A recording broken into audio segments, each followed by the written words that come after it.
विधानसभा चुनाव की तैयारियों का जायजा लेने पश्चिम बंगाल पहुंचे एआईएमआईएम प्रमुख ओवैसी। हुगली में पार्टी कार्यकर्ताओं से की मुलाकात। तो राज्य में इसी साल है विधानसभा चुनाव। बंगाल की पिच पर उतरे ओवैसी ने ममता बनर्जी पर हमला बोला। कहा, ममता कर रही हैं अनाप शनाप बातें। टीएमसी को अपनी हार और बंगाल में बीजेपी के उदय पर आत्मचिंतन करने की जरूरत है।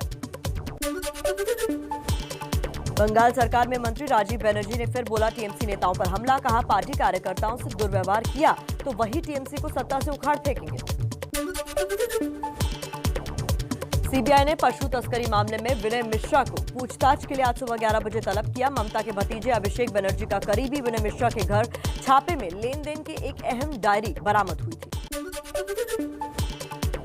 बंगाल के पूर्वी मिदनापुर में बीजेपी से जुड़े 80 साल के बुजुर्ग की हत्या। टीएमसी कार्यकर्ताओं पर आरोप। टीएमसी ने घरेलू विवाद में हत्या की बात कही। जांच में जुटी है पुलिस। एमपी के सीएम शिवराज सिंह चौहान का बड़ा बयान। राज्य में पत्थरबाजों से कड़ाई से निपटने के लिए बनाएंगे कानून। सार्वजनिक जगहों पर तोड़फोड़ करने वालों से वसूली के लिए भी प्रावधान होगा। मध्य प्रदेश में शिवराज सरकार का कैबिनेट विस्तार। गोविंद सिंह राजपूत और तुलसीराम सिलावट को राज्यपाल ने दिलाई मंत्री पद की शपथ। दोनों नेता कमलनाथ सरकार में भी मंत्री थे। यूपी के गोरखपुर में सीएम योगी आदित्यनाथ ने जरूरतमंदों को कंबल बांटे। ठंड को देखते हुए अधिकारियों को पर्याप्त इंतजाम करने के निर्देश भी दिए। कर्नाटक के चित्रदुर्ग में एक कार्यक्रम के दौरान बेहोश हुए केंद्रीय मंत्री सदानंद गौड़ा अस्पताल में भर्ती कराया गया। हाल ही में कोरोना से ठीक हुए। तो खबर विस्तार से आपने देखी, अब खबर रफ्तार से।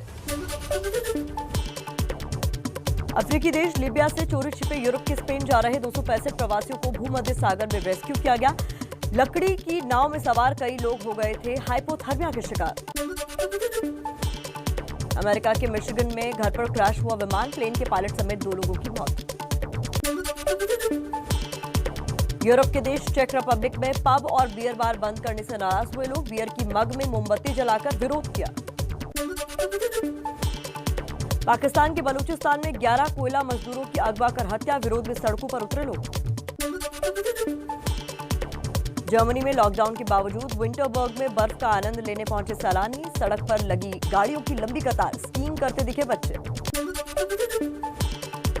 नेपाल में सत्ता का संघर्ष जारी। प्रधानमंत्री केपी शर्मा ओली के समर्थन में हजारों लोगों ने काठमांडू में किया प्रदर्शन। ओली ने अपनी कुर्सी बचाने के लिए संसद भंग कर दी।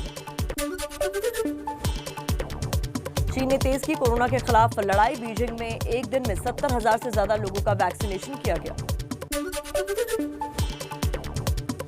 अमेरिका के मशहूर न्यूज एंकर लैरी किंग भी हुए महामारी का शिकार। कोरोना पॉजिटिव होने के बाद अस्पताल में भर्ती कराया गया। लैरी की उम्र 87 साल है।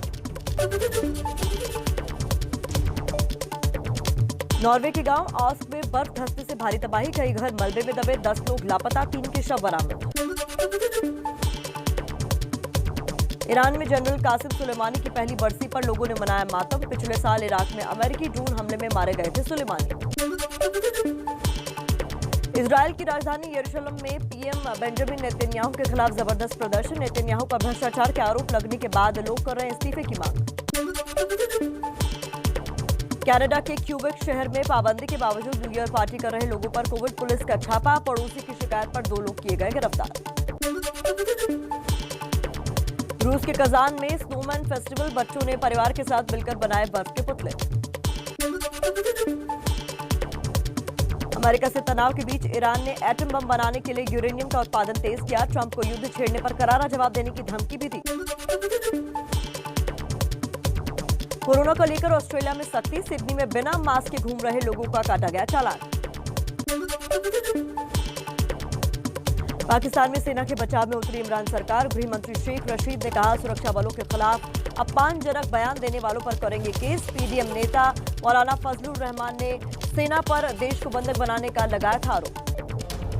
तेज रफ्तार खबरों के लिए चलते हैं सीधे स्टूडियो। बिल्कुल विकास, कुछ काम की खबरें दर्शकों के आगे रख देते हैं। 10 जनवरी तक इनकम टैक्स रिटर्न फाइल न करने पर पड़ सकता है 10,000 रुपए का जुर्माना। जिसकी आय 5 लाख रुपए से ज्यादा नहीं, उनसे 1,000 रुपए लेट फीस भी वसूली जाएगी। एयरटेल का न्यू ईयर प्लान 199 रुपए वाले प्लान में अनलिमिटेड वॉइस कॉलिंग के साथ मिलेगा रोजाना 1.5 GB डेटा। एक बिटकॉइन की कीमत 24 लाख रुपए तक पहुंची। एक साल में दिया 300% तक मुनाफा। कोरोना काल में ऑनलाइन लेन देन में रिकॉर्ड बढ़ोतरी। केवल दिसंबर के महीने में यूपीआई और भीम ऐप के जरिए हुआ 4,16,000 करोड़ रुपए का लेन देन। लद्दाख के करगिल में बर्फबारी के बीच नाइट आइस हॉकी टूर्नामेंट का आयोजन। खिताब के लिए 6 टीमों के बीच मुकाबला। कोलकाता के अस्पताल में भर्ती सौरव गांगुली की एंजियोग्राफी के बाद हालत स्थिर। पीएम मोदी ने फोन पर सेहत का हाल जाना। यहाँ हम छोटे से ब्रेक के लिए रुक रहे हैं, लेकिन सुबह 9:30 बजे कोरोना वैक्सीन पर हर सवाल का जवाब आपको मिलेगा, जरूर देखिएगा। नमस्ते भारत पे खबरों की सुपर 70 का एक बार फिर से कर लेते हैं रुख। ऑस्ट्रेलिया के साथ चौथे टेस्ट के लिए आज मेलबर्न से सिडनी जाएगी टीम इंडिया। नियम तोड़कर होटल में खाना खाने की वजह से क्वारंटीन में भेजे गए 5 भारतीय खिलाड़ी भी साथ जाएंगे। भारतीय टीम के खिलाड़ी रोहित शर्मा, शुभमन गिल, ऋषभ पंत, नवदीप सैनी, पृथ्वी शॉ पर कोरोना प्रोटोकॉल तोड़ने का आरोप है। अगला टेस्ट खेलने पर लग सकता है प्रतिबंध। ऑस्ट्रेलिया के क्वींसलैंड सरकार ने भारतीय टीम को कोरोना प्रोटोकॉल फॉलो करने की दी नसीहत। कहा ब्रिस्बेन तभी आए जब नियम मानने हो।